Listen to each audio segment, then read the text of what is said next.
Application of binomial coefficient शुरुआत करेंगे। देखो ये जो पूरा पोर्शन है एप्लीकेशन ऑफ कोफिशिएंट, ये सिर्फ और सिर्फ किसके लिए, नॉर्मली जो है ये एडवांस के लिए ही काम करता है। अच्छा, सबसे पहले बात तो ये पता होना चाहिए कि ये कोफिशिएंट से सॉल्व कैसे होगा। तो इसको पहचानने का तरीका बड़ा आसान है। वो तरीका ये है कि यहाँ पर ये जो नंबर लिखे गए, ये सारे नंबर आपस में बराबर होंगे। ये सारे नंबर क्या होंगे, बराबर। दिख रहे क्या, बराबर हैं, बराबर। अरे NCR बराबर NCN माइनस R होता है कि नहीं होता है। अब अपनी आंखें खोलो, ये सब बराबर दिखने लगे कि नहीं दिखने लगे, ये सब बराबर आ गए। और जब ये बराबर आ गए तो उसके बाद इसका तरीका क्या होता है करने का, वो जान लेते हैं। सबसे पहले तो हम लोग को एक बात याद है, क्या याद है कि अगर 1 प्लस एक्स पावर n लिखा है, 1 प्लस एक्स पावर क्या लिखा है, n, और इसमें अगर कोई हमसे पूछता है coefficient of x to the power r, यदि x की पावर r का गुणांक, तो सीधे हम लोग बता सकते हैं कि रे क्या ये पावर में n लिखा हुआ है, x पे जो लिखा हुआ नीचे आ जा रहा है कि नहीं आ जा रहा है, यही तो लिखते थे। तो अब मैं अगर बोलना चाहूँ तो ये जो पूरी लाइन लिखी हुई है, इस लाइन को मैं कैसे लिख सकता हूँ, जरा देखना ध्यान से। पहले कोफिशिएंट ऑफ, ये सब में क्या लिखा है, n n n लिखा है कि नहीं लिखा है, x पे पावर n बराबर, ये जो पहला टर्म लिखा है इसको क्या लिख सकता हूँ मैं, 1 प्लस एक्स होल पे पावर क्या लिख सकता हूँ, n। दिखा कि नहीं दिखा। दूसरे वाले को क्या लिख सकता हूँ, 1 प्लस एक्स होल पे पावर कितना, n प्लस 1। ऐसे ही तीसरे वाले को क्या लिख सकता हूँ, 1 प्लस एक्स होल पे पावर n प्लस 2। और करते हुए 1 प्लस एक्स होल पे पावर n प्लस r हो गया कि नहीं हो गया। अब यहाँ से देखोगे तो कुछ कॉमन हो जा रहा है। क्या कॉमन हो जा रहा है, 1 प्लस एक्स होल पे पावर n कॉमन हो गया कि नहीं हो गया। इतने में कोई दिक्कत किसी को। और जैसे ही ये काम करोगे तो हमेशा ब्रैकेट में जीपी बन जाएगी, गुणोत्तर श्रेणी बन जाएगी। और जब ये जीपी बन जाएगी तो जीपी का सम निकालना आता है, योग निकालना आता है हम लोग को। क्या फॉर्मूला था इसका, a r पे power n minus 1 upon r minus 1, ये था कि नहीं था। तो ये फार्मूला अंदर लगा दिया करोगे, ये 1 हो गया। यहाँ 1 प्लस एक्स टोटल टर्म कितने हैं, ये देखो 1 2 3 कहाँ तक जा रहा है, r तक, और ये पहले से ही शुरू हो रहा है ना, तो टोटल टर्म कितने हुए, r प्लस 1। तो यहाँ पे कितना हो जाएगा, ये r plus 1 minus 1 upon 1 plus x minus 1। कोई प्रॉब्लम इसमें।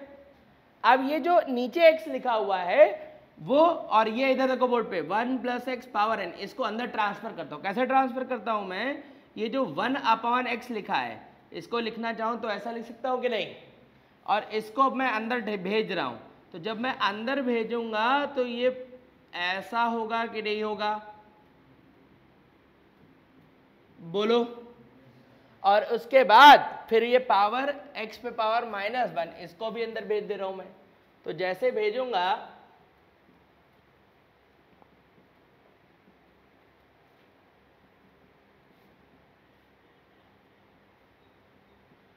तो तुरंत सबके दिमाग में बात आएगी। इतना करने के बाद जरूरत किसकी है, x की पावर n।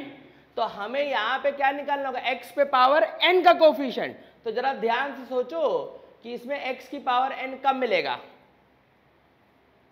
इसमें x की पावर n कब मिलेगा, जब हम निकालेंगे क्या, किसका कोफिशिएंट, x की पावर कितना, n प्लस 1। अरे ये क्यों निकाल दिया, क्योंकि x पे पावर माइनस 1 पहले लगा हुआ है कि नहीं लगा हुआ है। और जब ये x पे पावर माइनस 1 इसका पूरा जब एक्सपेंशन कर लोगे, पूरा विस्तार करोगे, तो अंदर सबसे x पे पावर माइनस 1 मल्टीप्लाई होगा कि नहीं होगा। और जब वो होगा तो ये वाला जब टर्म से मल्टीप्लाई होगा तभी तो x पे पावर n बचेगी। और x की पावर n क्यों निकाल रहे हो, वो इसलिए निकाल लो क्योंकि किसका कोफिशिएंट निकालना है, x पे पावर n का है, इसलिए। ठीक है।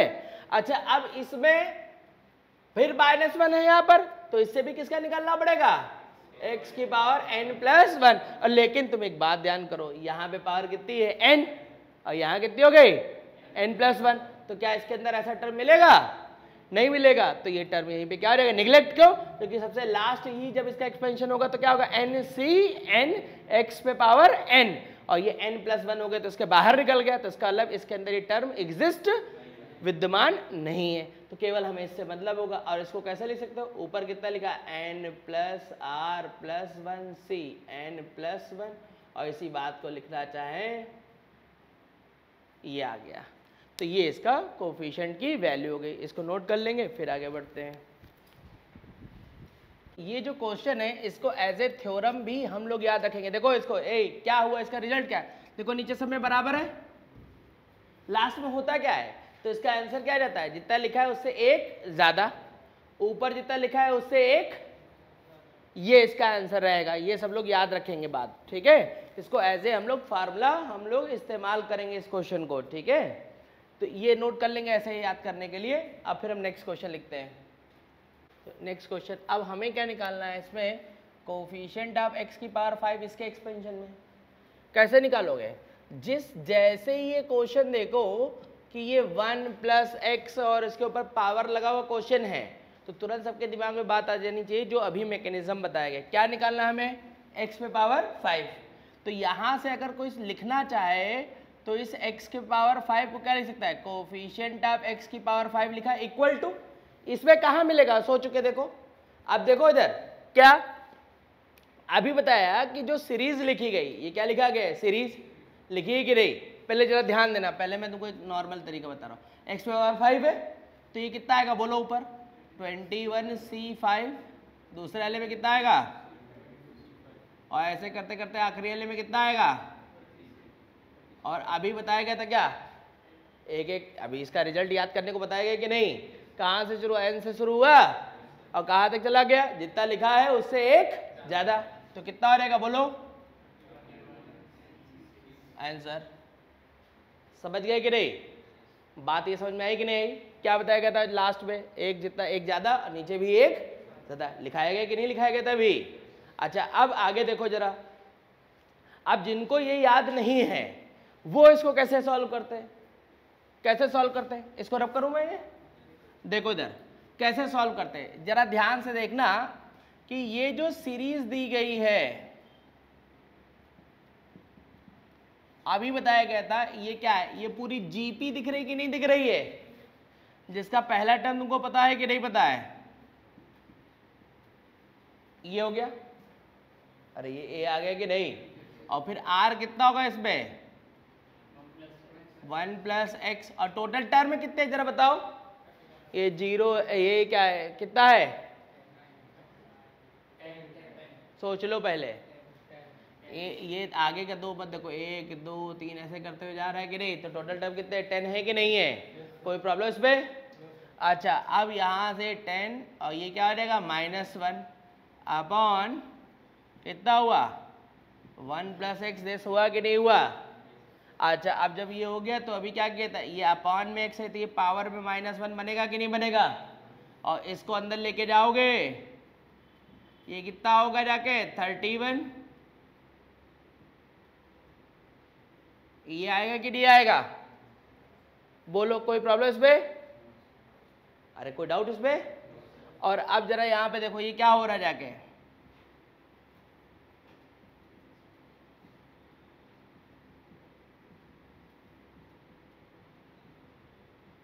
अब जरा यहाँ पे देखो क्या है, ये कितनी वैल्यू आ रही है।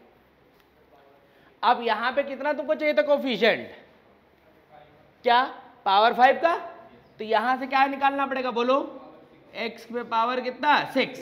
अब यहाँ पे तुमको देखना पड़ेगा क्या, अरे पावर -1 है ना, तो इसमें भी पावर 6 मिल जाएगा कि नहीं मिल जाएगा, मिल जाएगा कि नहीं। तो जब ये मिल जाएगा तो यहाँ से कितना आया जरा देखो इधर कितना है 31c6, और ये -n ऐसे लिखा रहेगा, ये कितना रहेगा 21c6। अब ये आंसर मैच नहीं किया, क्यों नहीं मैच किया जरा बताओ। क्योंकि पिछले टर्म में जब हम लोगों ने क्वेश्चन जब सॉल्व किया था तो क्या हुआ था, अंदर जब तुमने ट्रांसफर किया था वो टर्म उसके अंदर एग्जिस्ट कर नहीं रहा था, इस बार क्या कर रहा है एग्जिस्ट कर रहा है। तो थ्योरम लगाने से पहले तुमको यहाँ पे बहुत सी कंडीशन भी ध्यान रखनी पड़ेंगी। क्या क्या कंडीशन है ध्यान रखनी पड़ेंगी वो भी थोड़ा और आगे क्वेश्चन में बता रहे हैं। तो डायरेक्ट इस थ्योरम का इस तरीके से इस्तेमाल नहीं करोगे, लेकिन क्या इस्तेमाल होगा भी कब, जब कंडीशन तुमको पता होंगी तब। ठीक है, तो पहले अब इसको लिख लेते हैं। ये पहले मेथड से ये नहीं पूरा बैलेंस हुई इक्वेशन। ठीक है, तो ये इसका आंसर आ जाएगा, नोट करेंगे इसको। देखो नेक्स्ट क्वेश्चन शुरू करने से पहले ये जान लेते हैं कि जो पहले मेथड में थ्योरम क्यों फेल हुई, थ्योरम से आंसर क्यों नहीं आया। वो इस वजह से नहीं आ रहा था क्योंकि यहाँ पे ध्यान करो कि जब अभी हम लोगों ने लिखा था तो पहले क्या लिखा था 21C5 22C5 ऐसे करते करते ये 30C5 तक आ गया था कि नहीं आ गया था। और फिर हमने कहा यहाँ पे तुमने क्या देखा था लास्ट में जो थ्योरम के लिए इसमें +1 कर देते हो, नीचे वाले में भी +1 कर देते हो, यही तो कर रहे थे कि नहीं। लेकिन ये इस बार आंसर क्यों नहीं आया, तो सबको ये ध्यान रखना है कि इसकी कंडीशन क्या है। कंडीशन ये है कि जब ये शुरुआत होगी तो ये नंबर और ये नंबर सेम होना चाहिए। अगर ये नंबर सेम नहीं तो थ्योरम वैलिड नहीं। अब इसमें शुरुआत में देखो 21 लिखा, नीचे क्या लिखा 5, तो क्या ये आपस में बराबर है, नहीं है। इस वजह से वो थ्योरम वैलिड नहीं हुई, इसलिए थ्योरम से आंसर नहीं आया। थ्योरम कब लगनी बात समझ गए ना। क्या कंडीशन कि ये यहाँ का पोजीशन क्या होना चाहिए सेम, और उसके बाद 1 यूनिट बढ़ रहा हो तो कोई प्रॉब्लम नहीं है, तो ऊपर एक बढ़ा दोगे नीचे भी एक बढ़ा के लिख दिया जाएगा। ठीक है, इस वजह से थ्योरम वैलिड नहीं हुई। ये भी बात क्लियर है पूरी। अब लिखते हैं अगला क्वेश्चन। अब नेक्स्ट क्वेश्चन, इसको पहले अभी और मैं अप्लाई करवा रहा हूँ। ठीक है ना, जरा ध्यान से देखो। इस सीरीज को अगर लिखना चाहे तो हम लोग क्या लिखेंगे, 20 आर की वैल्यू तो 0 हो जाएगी कि नहीं हो जाएगी, 20C20, फिर कितना हो जाएगा, आर का वैल्यू एक बढ़ जाएगा, नीचे तो फिक्स ही रहा कि नहीं रहा, फिर एक आर का वैल्यू बढ़ जाएगा, और यहाँ पे लास्ट तक देखोगे तो क्या होगा, नीचे वाला नंबर फिक्स है। थ्योरम की कंडीशन क्या है, पहले वाले में ये बराबर होना चाहिए, तो ये बराबर है, हाँ बराबर है। और जैसे देखा ये बराबर है तो तुरंत इसका आंसर क्या आ जाएगा, जितना नंबर ऊपर लिखा उससे एक प्लस और नीचे भी एक प्लस, तो ये इसका आंसर आ गया। आगे बात समझिए कि नहीं। और ये कहाँ से है, ये हम लोगों ने पास प्रूफ भी है। बात क्लियर हो गई। और लिखते हैं क्वेश्चन। देखो अब ये नेक्स्ट क्वेश्चन है, तो यहाँ पे अगर देखेंगे तो ये जो सिग्मा में लिखा है, सबसे पहले तो इसको मैं बराबर कर देता हूँ। r बराबर 0 से 21, ये क्या बराबर करने की बात मैं बोल रहा हूँ, इसको ऐसा लिख के ऐसा लिखा जा सकता है कि नहीं। और अब ये अगर सीरीज कोई बोलेगा तो क्या बोलेगा ऊपर 20C21, फिर एक नंबर ऊपर बढ़ जाएगा कि नहीं बढ़ जाएगा। मैं वेरिएशन दिखा रहा हूँ कि इस थ्योरम को डायरेक्ट तुमने देखा, दूसरे क्वेश्चन में यहाँ चेंज हुआ, तीसरे चौथे पांचवे में बहुत चेंज है। ठीक है, और ये लास्ट में कहाँ तक चला जाएगा 42C21, और जैसे ये देखा कि पहला और ये दूसरा ये सेम हो गया तो तुरंत इसका आंसर क्या लिख जाएगा बोलो 43C22। क्लियर। अब उसके बाद ये वाला क्वेश्चन हम लोग सॉल्व करेंगे। ये वाला पहले r का वैल्यू 0 से लेके कहाँ तक 20 तक, और ये 20 प्लस r C7। चलो अब बैलेंस करो पहले इक्वेशन को।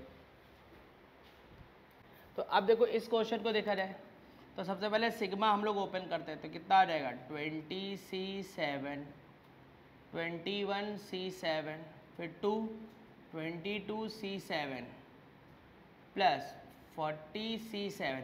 अब मैं ये थ्योरम लगाना चाहूँ तो लगा ही नहीं सकता हूँ। क्यों नहीं लगा सकता हूँ, क्योंकि कंडीशन ये कि ये दोनों आपस में क्या होने चाहिए बराबर। अगर इनकेस वो बराबर नहीं आ रहे हैं तो उसको तुम बराबर बनाओ। कैसे, ये 7 7 7 सब में चल रहा है। अगर मैं सबसे पूछना चाहूँ तो इसके ठीक पीछे वाला टर्म कितना रहा होगा, अरे 19C7। और ये थ्योरम वैलिड कब होती, ये वैलिड तभी होती जब नीचे वाला नंबर ऊपर वाला नंबर बराबर होता है कि नहीं। अगर इसके ठीक पीछे वाला नंबर बोलता तो मैं ये होता है कि नहीं होता। तो ये नंबर मेरे कब तक चलने चाहिए थे, ये लास्ट में जब नीचे 7 और ऊपर 7 होता तभी तो होता। तो ये नंबर मैं अगर इस सीरीज में प्लस कर दे रहा हूँ, इस सीरीज में मैंने क्या कर दिया प्लस कर दिया, तो इसको बैलेंस करने के लिए मैं क्या कर देता हूँ माइनस। कहाँ से कहाँ तक, यहाँ से यहाँ तक के टर्म को अगर मैं माइनस करके लिख दूँ तो बात कोई फर्क पड़ेगा क्या। तो यहाँ से जो सीरीज आ गई वो क्या आ गई 7C7, और ये करते करते 18C7 प्लस 19C7, और जैसे ये लिखा तो देखो ये सीरीज जो थ्योरम पढ़ाई गई ये बन गई कि नहीं बन गई। तो यहाँ से तुमने क्या सीखा कि कोई जरूरी नहीं सीरीज ऐसे दिख रहे, उसमें टर्म प्लस और माइनस करके भी कर सकते थे। अब वो जो क्वेश्चन हमने शुरू में किया था पहले मेथड से, अब उसको चाहते तो इसे सॉल्व करते तो फट से बराबर हो जाता। तो यहाँ से ये कितना रहेगा बोलो इसका आंसर, ये कितना लिखा 40, तो 41C8 माइनस ये कहाँ से कहाँ तक जा रहा है 19 तक जा रहा है कि नहीं जा रहा है, तो एक बढ़ जाएगा कितना 20C8 आंसर। बात क्लियर हुई। और अब ये सेकंड वाला करेंगे क्वेश्चन, इसको सॉल्व। देखो नेक्स्ट क्वेश्चन ये लिखा हुआ है। अच्छा अब जब ये लिखा हुआ क्वेश्चन, इसको अगर मैं एक्सपेंड करूंगा तो कितना लिखूंगा 20C7, 21C7, 22C7 और ऐसा करते, एक मिनट, दूसरा क्वेश्चन है ये तो R+7। तो सबसे पहले तो इसको सही करके लिख लो, कितना हो जाएगा ये सिग्मा R बराबर 0 से 20 दिस, और ये कितना रहेगा 13 बन जाएगा कि नहीं बन जाएगा। तो नीचे ये कितना आ गया 13 और ये कहाँ तक चला जा रहा है लास्ट में 40C13। अब यहाँ पे कमी कहाँ दिख रही तुमको, क्या कमी दिख रही है, इसका ठीक पिछले टर्म जुड़ेगा कि नहीं जुड़ेगा, कहाँ से कहाँ तक जुड़ेगा बोलो, सोच के बताओ 19C13। और कब तक चलेगा, जब तक नीचे वाला और ऊपर वाला नंबर सेम। तो इतना टर्म इसमें एक्स्ट्रा जुड़ेगा कि नहीं जुड़ेगा, तो उसको तुम्हें आगे क्या करना पड़ेगा बैलेंस।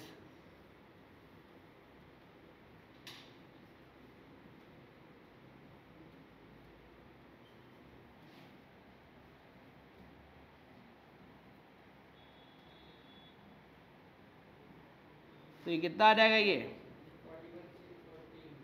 हाँ अभी सही हुआ ठीक, ये 42 बोल रहे थे इसलिए गलत था। ठीक है, बात समझ गए कि नहीं। अब चलो इस सीरीज को सॉल्व करो फट से। अब देखते ही दिमाग में आ रहा है कि नहीं आ रहा, क्या करना होगा, ये याद रखना कि मैंने ये बताया एप्लीकेशन ऑफ कोफिशिएंट एडवांस के लिए इंपॉर्टेंट है, लेकिन ये स्पेसिफिक ये वाला आर्टिकल तुम्हारा मेंस के लिए भी बहुत इंपॉर्टेंट रहेगा, जो बैलेंस करके बता रहा हूं मैं। इसको क्या करोगे, इसकी वैल्यू को सीधे कितना पीछे चलेगा बोलो फटाफट 40C10 और कहाँ तक ये लास्ट में चला जाएगा 10C10। और इसी को बैलेंस करने के लिए इधर क्या हो जाएगा माइनस हो जाएगा, कहाँ से कहाँ तक 10C10 से लेकर 49C10। और ये ऊपर वाला वैल्यू क्या बन जाएगा, ये क्या बन गया 101C11 माइनस ये कितना बन जाएगा 50C11 आंसर। ठीक, ये इस तरह के क्वेश्चन मेंस के लिए बहुत इंपॉर्टेंट है, ध्यान रखना। ये ऐसा क्वेश्चन मेंस में तुम्हारे आए हुए भी क्वेश्चन है ये मेंस में। ठीक है, ये स्पेसिफिक इस आर्ट, आप ये समझ गए। पहले क्वेश्चन जो था वो एक्चुअल में एक तरीके की क्या थी, थ्योरम थी, और उस थ्योरम को कैसे अप्लाई किया ये उसके करस्पॉन्डिंग क्या थे क्वेश्चन। अब इसके आगे और बढ़ते हैं। देखो नेक्स्ट क्वेश्चन में, अब देखो यहाँ इस क्वेश्चन की खास बात देखो, पहले वाला जो टर्म है इसकी पावर क्या हो रही, कम हो रही है, और जो दूसरा टर्म है इसकी पावर क्या हो रही, बढ़ रही। लेकिन एक बात सब जरूर है, क्या सब पे पावर n ही है, ध्यान से देखो सब पे पावर कितनी दिख रही है, n ही दिख रही कि नहीं दिख रही। तो सबसे पहले ऐसे क्वेश्चन सॉल्व करने के लिए कोई एक साइड, चाहे इसको कॉमन कर लो चाहे इसको कॉमन कर लो, किसको कॉमन करना है तुम्हारी मर्जी है, इसको कॉमन कर लोगे। तो इसको हम लोगों ने कॉमन कर लिया, और जैसे कॉमन करोगे तो ये क्या मिलेगा जरा बताओ, ये x+2 नीचे x+3 आ जाएगा कि नहीं आ जाएगा। अरे भाई इसे कॉमन, ये पावर में -1 होगा तो नीचे आ गया कि नहीं आ गया। ऐसे ही इसके बाद वाला भी क्या हो जाएगा, अपॉन में आ जाएगा, और ऐसे लास्ट वाला भी क्या होगा, अपॉन में आ जाएगा कि नहीं आ जाएगा। और ये पावर एक जैसी होगी तो इनको हम लोग एक साथ कर सकते हैं।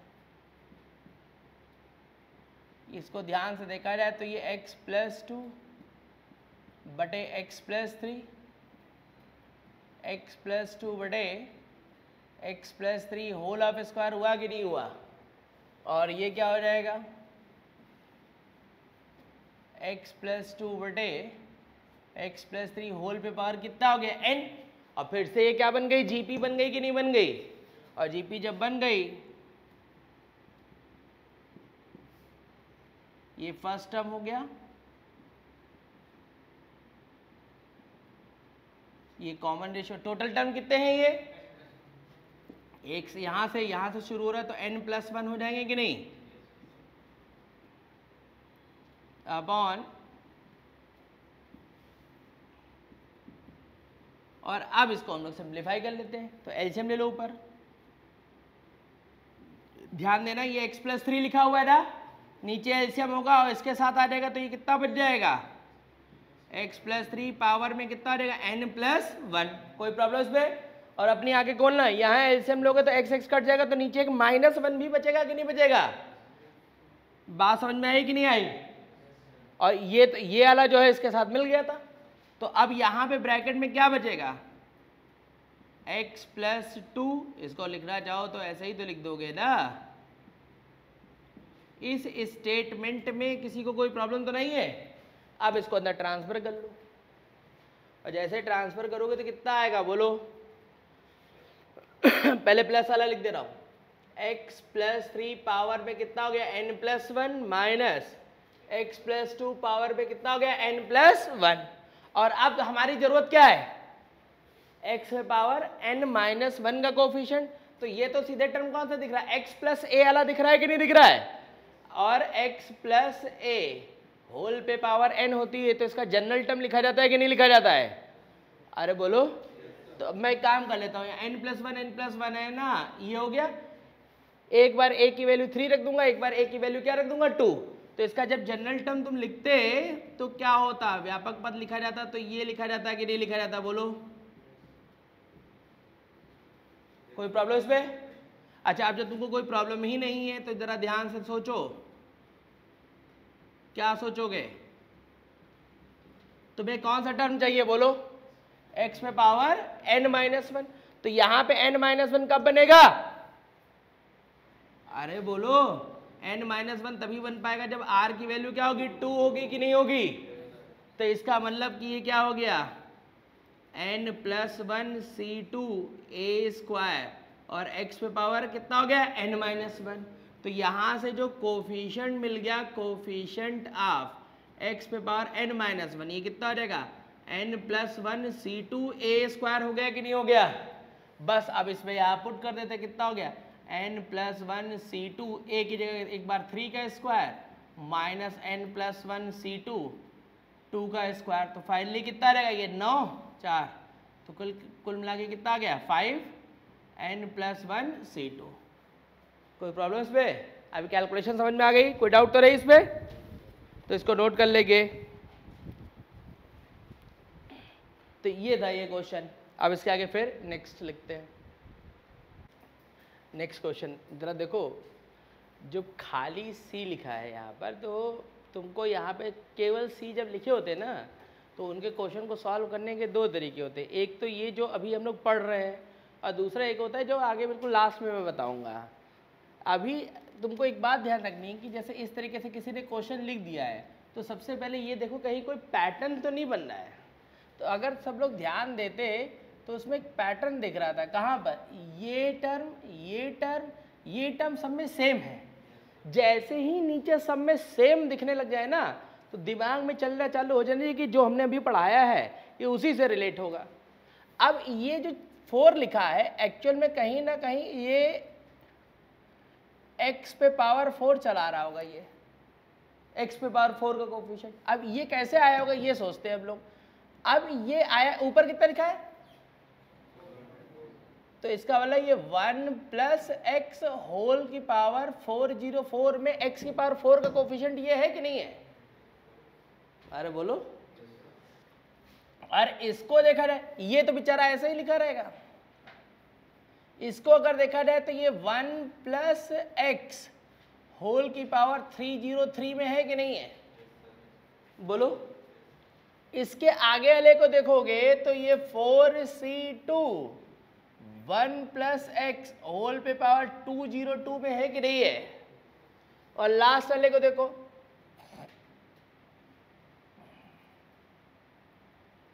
और अब फिर पहचानने की कोशिश करो, पहचानने की कोशिश करो। ये जो लिखा है ये एक्सेल में क्या लिखा है? अरे भाई इसमें 4c1 4c2 4c3 चल रहा है कि नहीं चल रहा है? अगर इसके इनटू में 4c0 ले ले, कोई फर्क पड़ेगा क्या? अब पहचानो कि ये और इन नंबरों को देखो, इन नंबरों को देखो क्या दिख रहा है? कुछ दिखा? नहीं दिखा?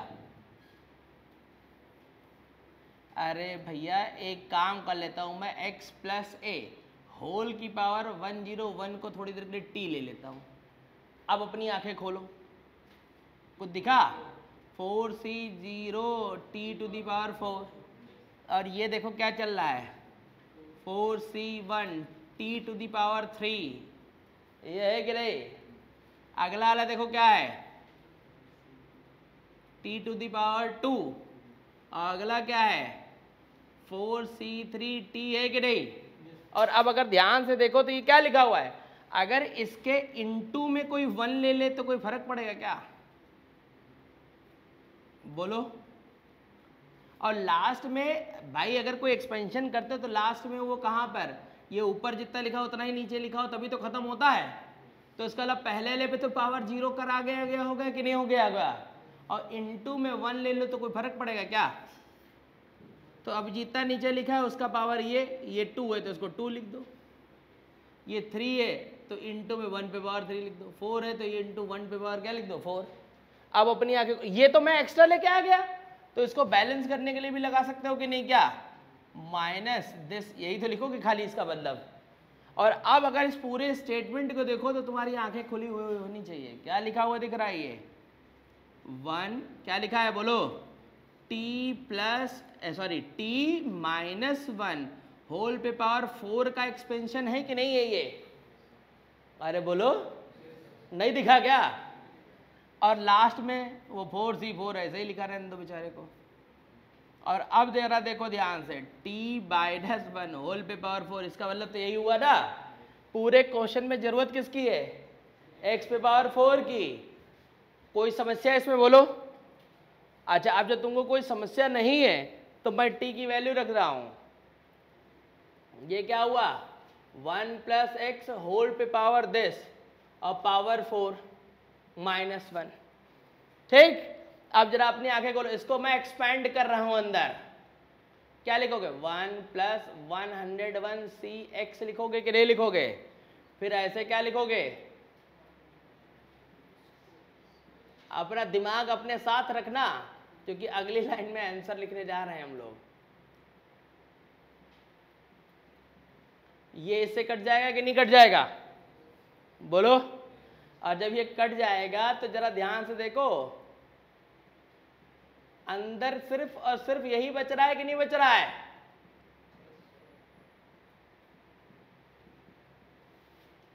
बचा? किसका कोफिशिएंट चाहिए?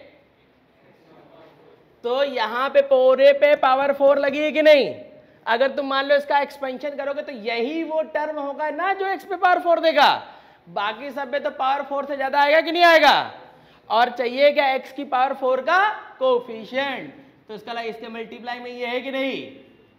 क्या लिखोगे 1c1 होल पे पावर कितना 4, तो 1c1 होल पे पावर 4, ये इसका आंसर है। लिख लो क्वेश्चन। तो ऐसा भी सोचना पड़ता है, ध्यान रखना, ऐसे कनेक्शन भी बैठा ला जाता है, ठीक, नोट कर लेंगे। देखो नेक्स्ट क्वेश्चन, देखो सबसे पहले कि ऐसा जब कभी भी क्वेश्चन है जब जिस पे दोनों साइड सिग्मा लगा हो, ठीक है, तो उसको सॉल्व करने के लिए हम लोग हमेशा सब्स्टिट्यूशन का यूज करते हैं, प्रतिस्थापन करेंगे, लेकिन किधर करेंगे ये जानना जरूरी है। तो ये पूरे क्वेश्चन को पढ़ लेने के बाद ये देख लेना निकालना क्या है, क्या निकालना है bn। तो bn किस साइड दिख रहा है, इधर दिख रहा है कि नहीं दिख रहा है bn? कहाँ दिख रहा है बे? इधर दिख रहा है, इधर लिखा है bn, तो ढंग से देखोगे ना bn इधर आएगा क्योंकि b लिखा है तो n भी इसी के अंदर ही आएगा, ठीक है। क्यों आएगा? क्योंकि k की वैल्यू क्या है n से बड़ी, तो n अब यहाँ पर जिधर जिस साइड b तुम्हें दिखा उसी के साइड में जो लिखा होगा उसी को सब्स्टिट्यूट करना होगा। अब कैसे करेंगे वो देख लेते हैं, थोड़ा सा ज़्यादा दिमाग लगेगा। ये ऐसे लिखा हुआ है, ये इस तरीके का आर्टिकल सिर्फ और सिर्फ एडवांस के लिए रहता है। इस पूरे को हम लोग t सब्स्टिट्यूट कर देंगे, ये लिख दिया। अब यहाँ से क्या हो गया है x बराबर कितना हो गया 3 प्लस टी आ गया कि नहीं आ गया। अब इधर भी पुट हो जाएगा और इधर भी पुट हो जाएगा। अब पुट करते हैं r बराबर 0 से लेके 2n, ये AR यहाँ पे जब पुट कर दोगे तो फाइनल कितना बचेगा, ये 1 प्लस टी होल पे पावर r बचेगा कि नहीं बचेगा। और इधर क्या आ जाएगा sigma r equal to 0 to 2n BR, और ये t पे पावर कितना हो गया r। अब मैं दोनों साइड एक्सपेंशन शुरू करूंगा। ध्यान रखना जरूरत किसकी, bn की। r की वैल्यू कहाँ से चल रही, 0 से लेके कहाँ तक 2n। अपनी आंखें खोलना। सिमिलरली इधर भी चल रहा है, देखो इधर a0 1 प्लस t0, फिर r का वैल्यू 1 होगा, फिर ऐसे ही r का वैल्यू 2 होगा, और ऐसे करते करते एक जगह ऐसी मिलेगी जहां पर हमें n मिलेगा कि नहीं मिलेगा। क्यों, देखिए ऊपर क्या लिखा है 2n। अब जहां से n मिलेगा उसके आगे के जितने टर्म होंगे n, n plus 1, n plus 2, n plus 3, कहाँ तक जाएगा ये पूरा 2n तक। तो इसके आगे n plus 1, 1 plus t whole पे power n plus 1, n plus 2, 1 plus t whole पे पावर n प्लस 2, और ऐसे करते करते a2n 1 प्लस टी होल पे पावर 2n ये बनेगा। इक्वल टू क्या, ऐसे इधर भी चलोगे कि नहीं, तो इक्वल टू जब इधर चलोगे, इधर ही लिखते हैं, तो यहाँ पे क्या होगा b0 b1t। लेकिन हमारा मकसद तो सिर्फ क्या है, bn से, किससे मतलब है, तो bn एक ऐसी जगह पड़ेगा कि नहीं पड़ेगा, जरा ध्यान से देखो, ये पड़ेगा कि नहीं पड़ेगा bn, और उसके आगे तो ये फिर प्लस, ये सब ऐसे चलेंगे कि नहीं चलेंगे, बोलो।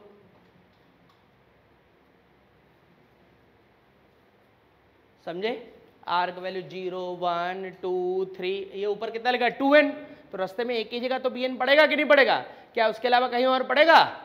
तो ये bn है क्या, तो हम कहेंगे t की पावर n का कोफिशिएंट है।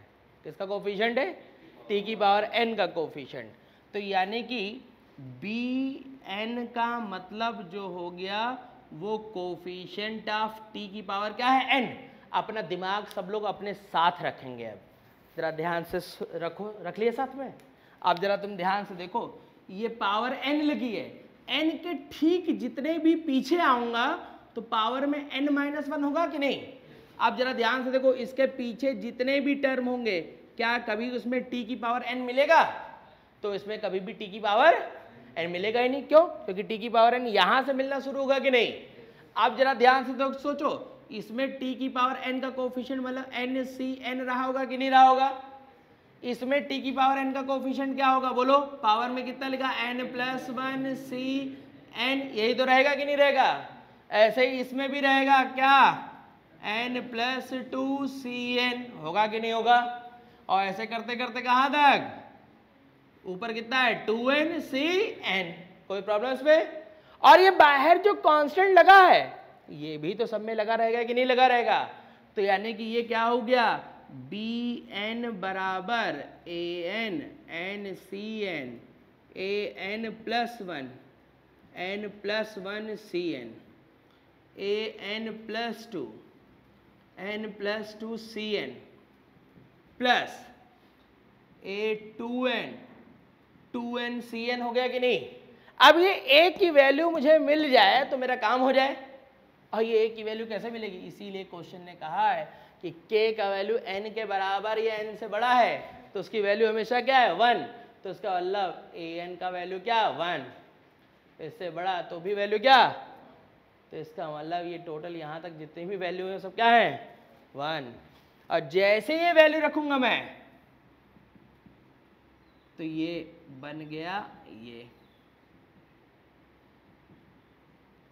और जैसे ही ये लिखा तो हमने कहा यही तो हम लोगों ने क्लास की शुरुआत थी, क्या ऊपर भी बराबर नीचे भी, और जहां तक लिखते चले गए क्या हो जाएगा, बोलो, ऊपर एक बढ़ जाएगा और एक तो ये बी एन की वैल्यू आ जाएगी, ए ऑप्शन आंसर नोट कर लेंगे भाई, ठीक।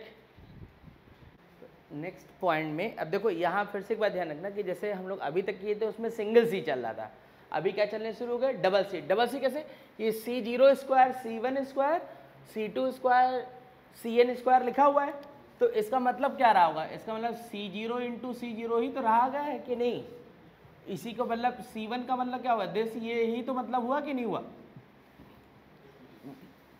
तो अब ध्यान क्या रखना है यहाँ पर कि जब कभी भी डबल सी चल रहे होते हैं, कितने डबल सी, ये आपस में बराबर हो या ना हो इससे कोई मतलब नहीं है, मतलब इस बात से कि दो दो सी चल रहे हैं, तो अगर डबल सी कभी भी चल रहे होंगे तो हमेशा उसके अंदर एक 1 प्लस एक्स होल की पावर n का एक्सपेंशन लिखा जाएगा और दूसरा लिखा जाएगा 1 प्लस 1 अपॉन एक्स होल की पावर n का। अच्छा, अब दूसरी एक लास्ट पॉइंट और कि इसमें जब सब प्लस में चल रहा है, क्या चल रहा है सब पे प्लस, तो ये दोनों लेने हैं। अगर यही पे क्वेश्चन ये ऐसा हो जाता प्लस माइनस हो जाता, तो उसमें क्या एक 1 प्लस एक्स का चलता और दूसरा 1 माइनस एक्स का चलता। बस ये बात ध्यान रखनी, और कोई बात ध्यान रखने की जरूरत नहीं है, ठीक है। अब करना कैसे वो देखते हैं। तो जैसे डबल सी वाला देखा तो सबसे पहले इसको देख लिया हम लोगों ने। अब इसका एक्सपेंशन क्या होता है, दिस,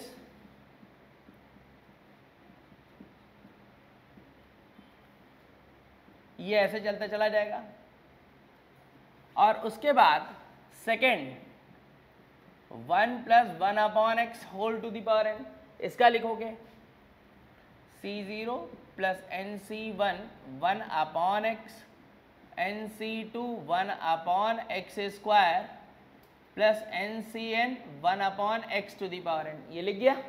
और जब ये लिख गया तो तुरंत अपने दिमाग में बात क्या आएगी कि हमें पूरे मल्टीप्लिकेशन से जरूरत नहीं है, हमें जरूरत सिर्फ उससे है जिससे हमें आर्टिकल के बारे में बात हो रही है।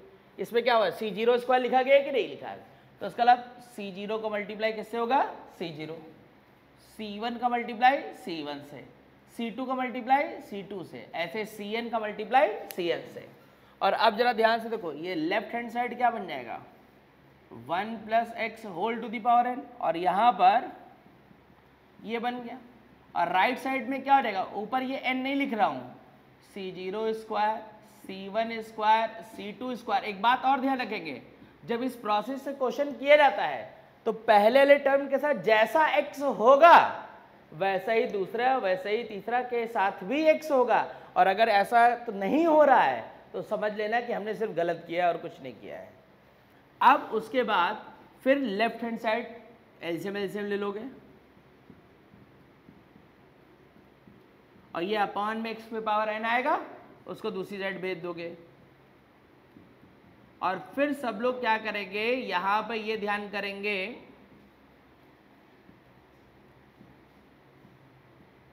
ये आ गए एक्स की पावर n सी जीरो स्क्वायर, ये आ गया। अब ध्यान से सोचेंगे क्या, दो बाइनोमियल थ्योरम इक्वल है, तो बाइनोमियल थ्योरम बराबर तभी होगी जब लेफ्ट हैंड साइड और राइट हैंड साइड x की पावर n या जो भी x लिखा गया है उसके कोफिशिएंट आपस में बराबर होंगे। जब दोनों पक्षों में गुणांक बराबर होंगे तभी वो वैल्यू क्या होगी, बराबर होगी, अदरवाइज वो वैल्यू कभी भी बराबर नहीं होगी। तो यहाँ x की पावर n का कोफिशिएंट तो ये लिखा गया है, तो इसका इधर से भी हम किसका कोफिशिएंट निकालेंगे, x की पावर n का। तो यहाँ पे जरा देखो, इधर ये सीधे 1 प्लस एक्स वाला बन रहा है कि नहीं बन रहा है, तो यहाँ ऊपर पावर कितनी है 2n, और फिर x की पावर n का चाहिए तो नीचे सीधे क्या आ जाएगा, n आ जाएगा, और ये बराबर हो गया। ये लाइन समझ में आ गई कि नहीं आ गई, कोई प्रॉब्लम इसमें। तो इस तरीके से इसका कोफिशिएंट निकाला जाएगा। दोनों साइड लास्ट में क्या कर जाएंगे, कोफिशिएंट की कंपेयरिंग, गुणांकों की क्या हो जाएगी, तुलना हो जाएगी, और जैसे कर दोगे इसका आंसर आ जाएगा। ये ला, ये इसमें x एलसीएम ले लो बेटा, x प्लस 1 लिखा जाएगा कि नहीं, और जब उसको x प्लस 1 लिखोगे तो नीचे x की पावर n आएगा कि नहीं आएगा, ये x की पावर n आएगा कि नहीं आएगा, इसको इधर भेज दोगे। अब x प्लस 1 लिखो या 1 प्लस एक्स लिखो, एक ही तो मतलब हुआ, तो बस फिर क्या, ये दोनों मल्टीप्लाई हो गए, ही आ गया।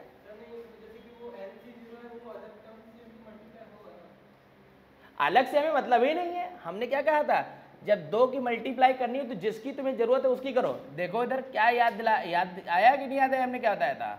अब जैसा ये पूरा लिखा है, हम तुमसे कहते बताओ ए और सी का कोफिशिएंट क्या है, ए और सी का, ठीक। तो तुम ए की सी से मल्टीप्लाई कर दो, खाली मिल गया कि नहीं मिल गया।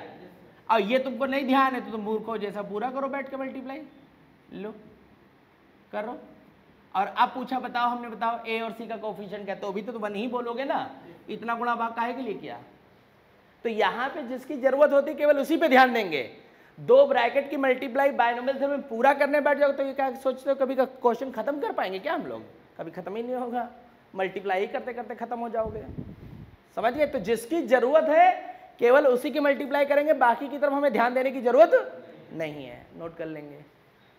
तो नेक्स्ट क्वेश्चन, तो ये लिखा है इस बार। अच्छा साइन कैसा चल रहा है, अल्टरनेट चल रहा है, प्लस माइनस क्रमागत।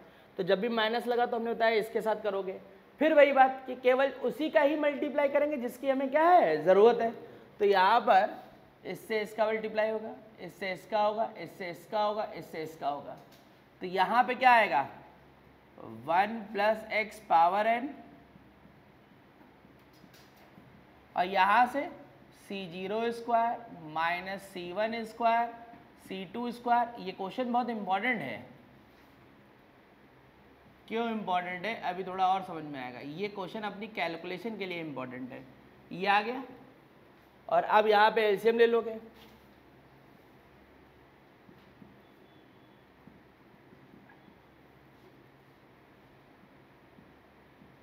तो ये c0 स्क्वायर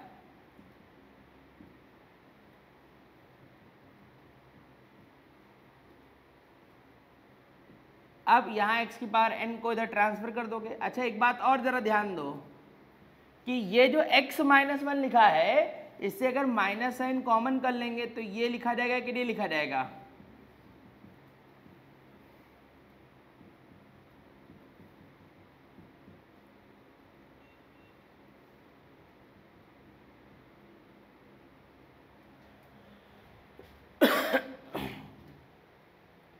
तो ये -1 पे पावर n, और यहाँ पे जरा ध्यान दो, ये क्या हो गया, ये a + b और ये क्या हो गया a - b। तो ये सीधे क्या बन जाएगा 1 - x² होल की पावर n बनेगा कि नहीं बनेगा, कोई प्रॉब्लम इसमें। अच्छा अब जरा यहाँ पे हमको ये बताओ कि इसमें x की पावर n का कोफिशिएंट कितना होगा।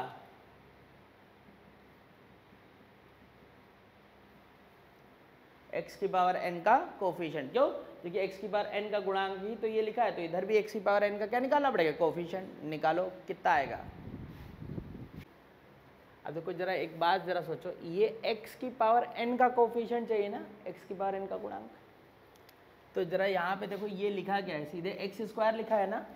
मैं एक चीज करता हूँ, जरा थोड़ा सा सब लोग ध्यान देना। अगर मैं मान लो इसका स्क्वायर कर देता हूँ, तो जैसे स्क्वायर करोगे तो ये 1 + x पे पावर 4 - 2x² आएगा। अगर अच्छा पावर 4 कर दूं तो भी हर जगह पावर इवन आएगी कि नहीं आएगी। तो यानी कि अगर यहाँ पर क्या क्या n क्या हो जाए इवन, क्या हो जाए, तो तुम्हें n इवन है तो इसके अंदर कोफिशिएंट मिल सकता है। अब अगर मान लो यहाँ पे भाई ये डाल देता केस फर्स्ट, तुमको ये बताओ इस क्वेश्चन में कहीं ये बताया गया था कि n इवन है कि ऑड है, तो तुमको ये सोचना पड़ता है ना।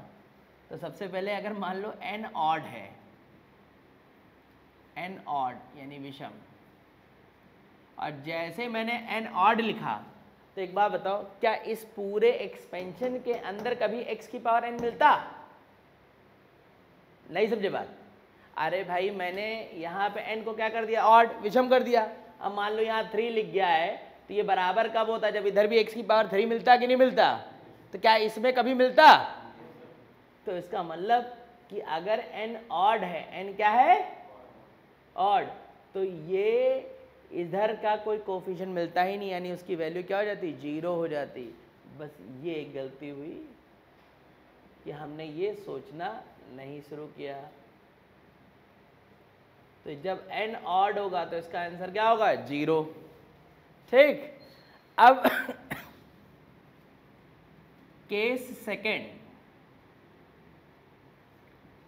n इज इवन यानी सम, और जब n इवन है, सम है, तो चूंकि अभी तक देख रहे थे कि यहाँ पर जितना भी लिखा जाए ये सारी पावर इसके अंदर मिलेंगी ही मिलेंगी, तो जरा ध्यान करते हैं। देखो n इवन है तो ये टर्म पूरा गायब हो जाएगा कि नहीं हो जाएगा, क्योंकि n इवन है तो -1 पे पावर, भाई n सम है तो इसके -1 के ऊपर पावर जो भी होगी उसकी वैल्यू क्या आ जाएगी, 1 हो जाएगी कि नहीं हो जाएगी। बस अब इसको मैं ओपन करता हूँ, जरा ध्यान से देखना, nc0 nc1 x square plus nc2 x के ऊपर पावर 4 nc3 x पे पावर 6, ऐसे ही तो चलेगा, ये चलेगा कि नहीं चलेगा। अब तुम्हारे दिमाग में रहे बात इसलिए हमने लिख दिया। अब हमारी जरूरत क्या है, हमारी जो जरूरत है वो ये है x की पावर n का कोफिशिएंट। तो मुझे जरा सब लोग बताओ सोच के कि इधर x की पावर n का कोफिशिएंट लिखा क्या जाएगा, x की पावर n का गुणांक। देखो कैसे लिखोगे, यहाँ जितना लिखा है इसमें कनेक्शन सोचो, तो जितना लिख रहा है उसका आधा लिख रहा है कि नहीं लिख रहा है, तो यानी कि ये कितना हो जाएगा, और ऊपर तो n ही बना रहेगा कि नहीं। अब आगे कितना होगा, -1 की पावर n/2 ही होगा, क्यों, क्योंकि ये ऑड तो माइनस, ये इवन तो क्या प्लस। भाई जितना नंबर ये लिखा उसी के हिसाब से तो आगे आ रहा है, 3 लिखा तो माइनस, 2 लिखा तो प्लस, तो जितना नंबर ये लिखा उतना ही नंबर यहाँ आ जाएगा कि नहीं। तो x की पावर n का कोफिशिएंट, आप दोनों पक्षों में x की पावर n का गुणांक क्या हो जाएगा, ये आ जाएगा सीधे।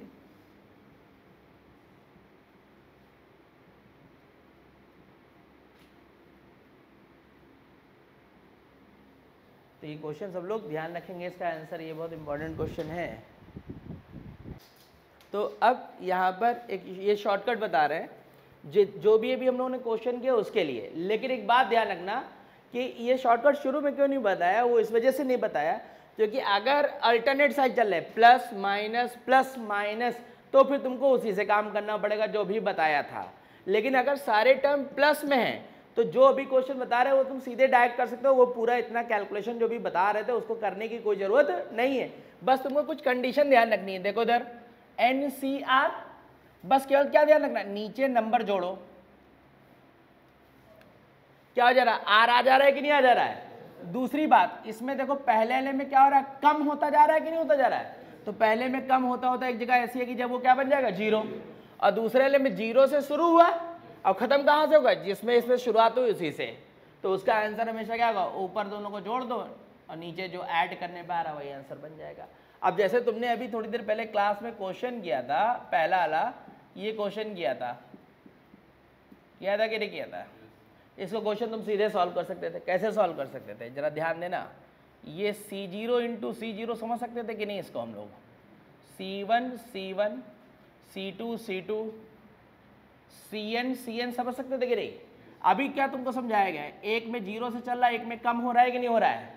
तो हमने क्या किया, ये जो पहले नंबर पे लिखा था, ये भाई ऊपर तो नहीं समझ रहे हो कि नहीं, तो इसको अगर मैं लिखना चाहता तो दिस लिख सकता था कि नहीं। NC1 को क्या लिख सकते थे, ये लिखा थे कि नहीं। दूसरे वाले को क्या लिख सकते थे, और ऐसे करते करते लास्ट वाले को इसको क्या लिखते हैं। आप जरा अपनी आगे खोलो, N से शुरू हुआ 0 पे खत्म, दूसरा 0 से शुरू हुआ और इन पे क्या खत्म, नीचे सब बराबर है कि नहीं।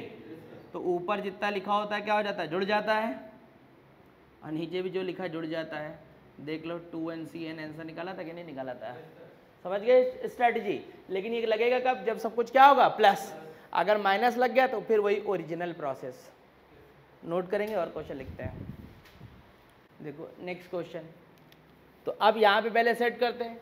देखो एक 0 दिख रहा था, जिसमें शुरुआत में 0 दिख रहा है उसको छेड़खानी करने की कोई ज़रूरत नहीं। अगर मैं लिखना चाहता तो ये दूसरे वाले को क्या लिखता, ये लिख सकता था कि नहीं। अब यहाँ पे देखो ये हो गया, ये वाली वैल्यू ये आती कि नहीं आती। अरे ये फार्मूला लग जा रहा है ना, NCR equal to NCN minus R। ये कोई जरूरत थोड़ी है कि पहले नंबर वाले को बदल रहा है, बस तुम्हें ध्यान रखना एक 0 होना चाहिए। और अब ऐसे देखो, थोड़ा दिमाग चलाना पड़ेगा। अब इसको देखोगे तो ये 0 बन जाएगा कि नहीं, और नीचे अब देखो जोड़ दो के बराबर आ रहा है कि नहीं आ रहा है? एक जीरो से चल रहा है कि नहीं चल रहा है? जैसे और उसके बाजू में जो लिखा वही यहाँ पे क्या जा रहा है? इंटरचेंज। ठीक, अरे लास्ट में ये होता है कि नहीं होता? ये लिखा है तो लास्ट में ये आ जा रहा है कि नहीं आ जा रहा है?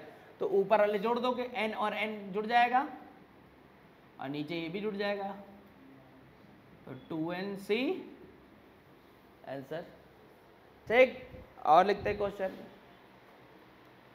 देखो नेक्स्ट क्वेश्चन में, अब इसको पहले मैं एक्सपेंड करता हूँ, तो 30c1 10c1, ये 30c2 10c2, फिर 30c3 10c3, और ऐसे करते करते ये सीरीज कहाँ तक चली जाएगी? 30c10 और 10c10 आ जाएगा कि नहीं आ जाएगा?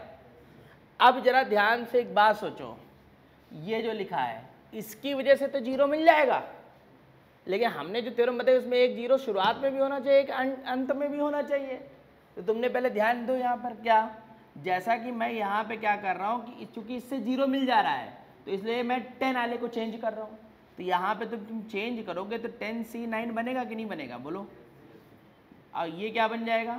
10c8। ये कितना हुआ? और ऐसे करते करते ये कितना आ गया? लेकिन समस्या ये है कि जब जीरो की एंडिंग हो रही है तो एक शुरुआत वाले में भी तो जीरो चाहिए, तो एक 30 वाले में भी तो जीरो चाहिए होगा, वो भी तो लाना पड़ेगा। तो उसको क्या लिखोगे? 30c0, तो उसके बाजू में क्या होना चाहिए? बोलो। 10c10 होना चाहिए कि नहीं होना चाहिए? बताओ, तभी तो बैलेंस होगा जाके कि नहीं? अब इसको तुम लेके आ गए हो तो उसको बैलेंस भी तो करना पड़ेगा। ये हुआ कि नहीं हुआ? और अब जरा देखो थ्योरम। थ्योरम की खास बात ये है कि एक जीरो शुरू में तो एक जीरो अंत में, और उसके बाद वहां जो नंबर लिखे हैं वो कैसे दिखने चाहिए? प्लस करने पे सब में क्या होना चाहिए? बराबर। अगर वो नहीं हो रहा है तो तुम्हें क्या करना पड़ेगा? बैलेंस, तभी आंसर आएगा, वरना नहीं आएगा। तो तुमसे यही गलती हुई। और अब जरा देख लो, ऊपर का आंसर कितना आ जाएगा? 10, और नीचे जोड़ दोगे कितना? 10, और आखिरी में ये 30c0 और 10c10, इसका तो मतलब केवल 1 ही होता है, तो 40c10 - 1 आंसर। जीरो शुरुआत में और एक जीरो अंत में दिखना जरूरी है। और ध्यान रखना, ऐसा नहीं कि दोनों एक ही जगह के जीरो होने चाहिए। एक पहले में अगर जीरो है तो अंत में दूसरे वाले में जीरो, या फिर दूसरे वाले में जीरो हो तो अंत में क्या? पहले वाले में जीरो। अगर ये नहीं हो रहा है तो ये सेट नहीं होगा। और दूसरी बात, नीचे जोड़ने पे सब में क्या दिखना चाहिए? बराबर। ये दो बातें अगर हैं तो ये लग जाएगा, सीधे आंसर दे देगा। लिखेंगे और क्वेश्चन, इसको नोट करो पहले। नेक्स्ट क्वेश्चन, तो जब इसको हम लोग एक्सपेंड करेंगे तो कितना आएगा? 25c0, फिर ये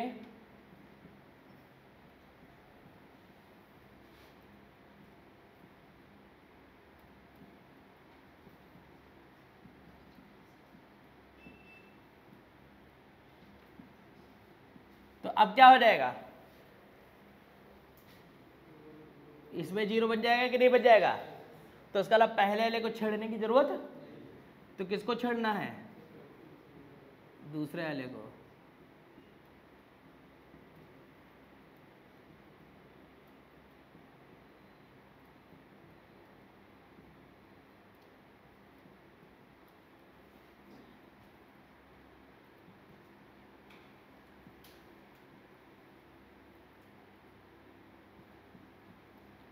तो कितना आ गया? 45c20। ठीक, बात समझ में आ गई पूरी? अभी ये लिखो एक क्वेश्चन और। नेक्स्ट क्वेश्चन में हमसे पूछा जा रहा है आर की वैल्यू जिसके लिए मैक्सिमम है। तो जरा ध्यान से देखेंगे पहले, तो ये जो थ्योरम पढ़ाएगी वो तो कंडीशन यहाँ सीधे दिख रही, तो इसका मतलब ये तो सीधे ही ये वैल्यू आ गई। अब दूसरी बात यह आई कि बायनोमियल थ्योरम में जब हम पढ़ रहे थे तो हमने कहा था कोई चीज मैक्सिमम होगी। क्या होगी? तो मैक्सिमम होने के केवल दो ही तरीके होते हैं, मैक्सिमम मिनिमम निकालने के लिए। तो कैलकुलस वाला तरीका होता है, और दूसरा होता है कि बायनोमियल थ्योरम में सिर्फ ग्रेटेस्ट कोफिशिएंट, मतलब कोई चीज उच्चिष्ट है तो महत्तम पद जो है वो ग्रेटेस्ट कोफिशिएंट रिप्रेजेंट करता था कि नहीं करता था? Middle term represent greatest coefficient, मतलब मध्य पद हमेशा ही महत्तम जो है गुणांक को प्रदर्शित करता था। तो यहाँ पे तुरंत दिमाग में बात आनी चाहिए कि ये वैल्यू कितनी है? एन। एन ये कैसा है? इवन। और जब ये इवन है तो वहां पे हमने क्या लिखा था? आर बराबर कितना था? n/2। तो यानी आर बराबर सीधे ये। तो जब भी बाइनोमियल थ्योरम में कोई मैक्सिमम बोल रहा है तो तुम्हारा ख्याल दो ही तरफ जाना चाहिए। खाली सी के टर्म चल रहे, कोई वेरिएबल नहीं, कोई चर नहीं है, तो मतलब कैलकुलस तो लगेगी नहीं, तो फिर इसको मैक्सिमम कौन कर पाएगा? सिर्फ और सिर्फ ग्रेटेस्ट कोफिशिएंट। तो यहां से क्वेश्चन सेट था। अब ये देख लो, ये क्वेश्चन तुमने कर तो तुरंत लिया, लेकिन अगर तुम्हें ये थ्योरम पता थी तभी, नहीं पता थी तो वही जैसे कैलकुलेशन बताई थी वैसे घिसते अभी पेन बैठ के। ठीक है, नोट कर लो इसको।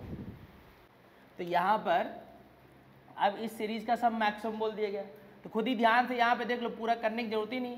कहाँ जीरो रखोगे भाई? सबसे पहले तो बात ये अपने को ध्यान होनी चाहिए कि ये लिखा है तो इसका वाला NCR, इसमें केवल ये बात बोल रहा है कि अगर P छोटा हो जाए तो भाई N जब भी छोटा हो जाएगा किससे? R से, तो उसका वैल्यू तो जीरो होता ही होता है। तो इसमें कोई बहुत वैज्ञानिक जैसी बात तो नहीं दी गई है। तो यहाँ पर ये जीरो, और यहाँ जब रखा गया तो M, और लास्ट में जब पहुँचेगा तो यहाँ M हो जाएगा, यहाँ क्या आ जाएगा? जीरो। तो नीचे का सम आपस में क्या चल रहा है? बराबर। कोई प्रॉब्लम इसमें? अरे भाई ये दोनों जुड़ गए तो M ही तो बचेगा कि नहीं? तो फाइनली जो है ये वैल्यू कितनी हो जाएगी? 30 cm। और फिर उसने क्या क्या कह दिया? मैक्सिमम। तो ये कैसा दिख रहा है? इवन। तो इसका मतलब ये पूरी वैल्यू M बराबर कितना हो जाएगा? 30/2। तो कितना हो गया आंसर? नोट कर लेंगे। तो अब समेशन ऑफ द सीरीज, देखो समेशन ऑफ सीरीज को क्वेश्चन तो मैंने लिख दिया है, इसको शुरू करने से पहले बता देता हूँ। इसमें अलग अलग तरीके के फॉर्मेट रहते हैं। जैसे ये पहला फॉर्मेट है, फिर दूसरा क्या है? डिफरेंशिएशन के थ्रू चलता है, तीसरा क्या चलता है? इंटीग्रेशन के थ्रू चलता है। ठीक है, और लास्ट जो आ जाता है उसमें क्या आ जाता है? डबल सिग्मा आ जाता है। तब जाके हमारा बाइनोमियल थ्योरम का काम खत्म होता है। तो जो पहले राउंड के क्वेश्चन है जिसमें क्या होगा? एक पहले बाहर सिग्मा दे दिया जाएगा और अंदर टर्म दे दिए जाएंगे, और ये कहाँ तक चल होंगे? M टर्म तक। और दूसरे इसके वो क्वेश्चन होते हैं जिसमें ये कहाँ तक चला जाता है? इनफाइनाइट तक। तो यहाँ पे करना क्या होता है? इन क्वेश्चन को सॉल्व करने के लिए सबसे पहले सिग्मा को अंदर डिस्ट्रीब्यूट कर देना है, यानी अंदर सिग्मा को अंदर ट्रांसफर कर दोगे, ये आ गया। फिर दूसरे टर्म के साथ आ जाएगा ये। अच्छा, ये जो लिखा हुआ है इसको अगर मैं लिखना चाहूं तो 4 पे पावर r लिख दूं, कोई प्रॉब्लम है क्या? अरे भाई 2 की पावर 2r लिखा तो 4 पे पावर r हो जाएगा कि नहीं हो जाएगा? और ऐसे ही तीसरे वाले पे ट्रांसफर कर दिया, और जब इसको ट्रांसफर कर दिया तो ये 8 पे पावर r, और ये कहां तक चला जाएगा? और उसके बाद हर एक टर्म को अलग अलग सॉल्व करेंगे हम लोग। चलो सॉल्व करते हैं। तो यहां पे होगा क्या? जरा ध्यान से देखेंगे। r बराबर 0 से n -1 NCR दिस, इसको एक्सपेंड करो। जैसे इसको एक्सपेंड करेंगे, r की जगह 0 रखा तो कितना मिलेगा? NC0, फिर 1 NC1, 1/2 हुआ कि नहीं हुआ? NC2, ये कितना आ जाएगा? और फिर 3, और ऐसे करते करते ये कहाँ तक आ जाएगा? NCN 1/2 की पावर n। और अपनी आंखें खोलो तो जरा ध्यान से देखो, ये कुछ लिखा हुआ है। ये क्या लिखा हुआ है? एक लाइन और लिख देता हूँ ताकि और आसानी से समझ में आ जाए। ये इसको 1/2 पे पावर 1 लिख दूँ, कोई प्रॉब्लम है क्या? और इसको ध्यान से देखो तो ये लिख दिया जाएगा, और ऐसे अगले टर्म को ये लिख दिया जाएगा।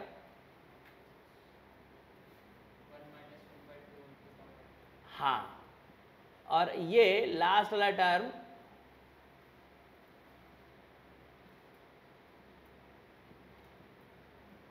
और अगर ध्यान से देखें तो ये 1 - 1/2 होल की पावर n का एक्सपेंशन। हमेशा सारे टर्म में ऐसा ही होगा। ठीक है, और ये कितना हो गया? 1/2 की पावर n हो गया कि नहीं हो गया? अब जरा मुझे देख के बताओ। अब बस एक ही सॉल्व कर लिया जाता है, उसके बाद अपने आप से अपना दिमाग लगाओ, यहाँ पे पूरा सॉल्व करने बैठने जाना है।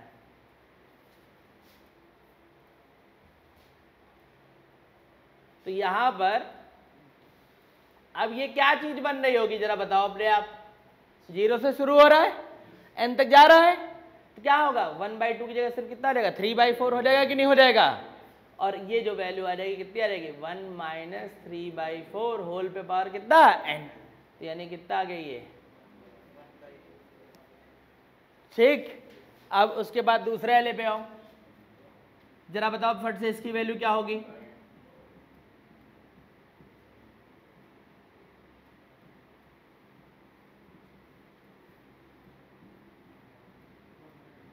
कोई प्रॉब्लम इसमें। और अब यहां पे जब वैल्यू पुट कर देंगे तो जैसे ही वैल्यू पुट करोगे तो ये जरा ध्यान से देखो, ये जीपी बन चुकी है, गुणोत्तर श्रेणी बन गई कि नहीं बन गई। और इसके कितने टर्म है m, तो m टर्म का सम निकाल सकते हैं। फार्मूला लग जाएगा a 1 - r⁴ (1 - r), ये सब का फार्मूला होता था कि नहीं। तो लगा दो, a की जगह ये आ गया और r कितना आ जाएगा 1/2। टोटल टर्म कितने हैं ये m,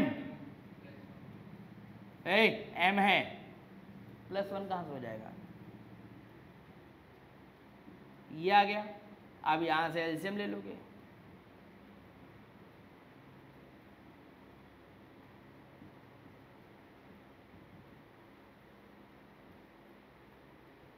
ये कैंसिल हो जाएगा, यहां से एलसीएम ले लोगे,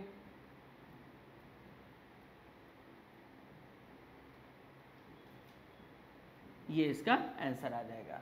तो जब कभी भी ऐसा दिख रहा आगे सिग्मा दिख रहा है, इस तरह की सीरीज देख रही है, तो सीधे सिग्मा को एक्सपेंड कर दोगे ए। और सुनो, पहले टर्म एक तुमने देख लिया, सीधे यहाँ पे लिखा करो वैल्यू क्या, कहाँ तक जा रहा है, टोटल n तक जा रहा है। तो जो नंबर लिखा है दिस, यहाँ कितना लिखा है 3/4, तो 3/4। यहाँ कितना लिखा है, ये बन जाएगा कि नहीं बन जाएगा।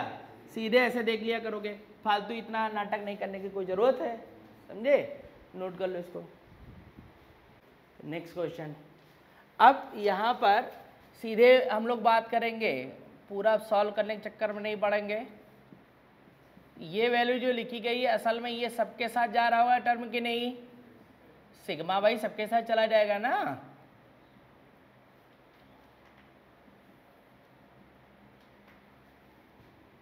ये आ गया,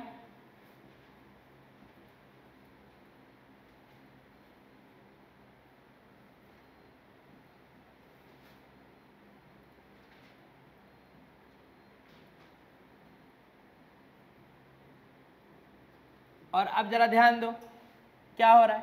पहले सीरीज किसका एक्सपेंशन बनी होगी, किसका विस्तार रहा होगा, ये 1 - 2/3 का रहा होगा कि नहीं रहा होगा। और दूसरा वाला ये बना है कि नहीं बना है, ऐसे तीसरा वाला,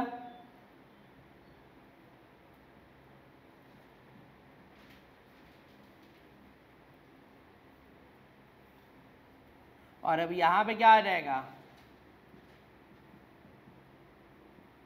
तो अभी जो हम लोगों ने क्वेश्चन सॉल्व किया था उसमें बस 2 था, और 2 की जगह इसमें कितना आ जाएगा, अरे उसमें 2 चल रहा था कि नहीं। यहाँ पे क्या हो जाएगा पहला टर्म और कॉमन रेशियो,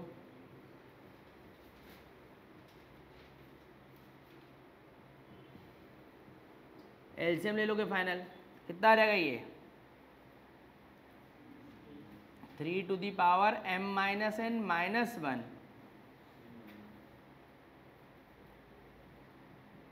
ये इसका फाइनल आंसर आ जाएगा। कोई प्रॉब्लम ये। अच्छा एक बात बताओ, हमने कहा इसमें 2 तरह के क्वेश्चन बनते हैं, ये सब लोग लिख लेंगे। अगर मान लो यही सीरीज पूरी कहाँ तक चली जाती है, अप टू इन्फिनिटी तक, तो क्या फर्क पड़ता, तो कोई भी फर्क नहीं पड़ता। ये कहाँ तक चली जा रही, इन्फिनिटी तक, उसको लिखने के बाद ये दोबारा लिख लेंगे। तो ये कहाँ तक पहुँच गई, इन्फिनिटी तक, ये भी कहाँ तक पहुँच गई। तो क्या हो जाएगा, जीपी के इनफाइनाइट टर्म का सम का फार्मूला लग जाएगा। जी भाई गुणोत्तर श्रेणी में अनंत पदों का योगफल यही होता था कि नहीं। तो बस ये फर्क ये आ जाएगा कि अगर ये इन्फिनिटी तक बन गया तो इसका आंसर ये आ जाएगा। तो यहाँ पे 1/3 की पावर n - 1, ये इसका आंसर आ जाएगा। तो इसको लिख लेंगे। अब इसके आगे सीरीज के क्वेश्चन नेक्स्ट पैटर्न जो है फिर हम नेक्स्ट शुरू करते हैं।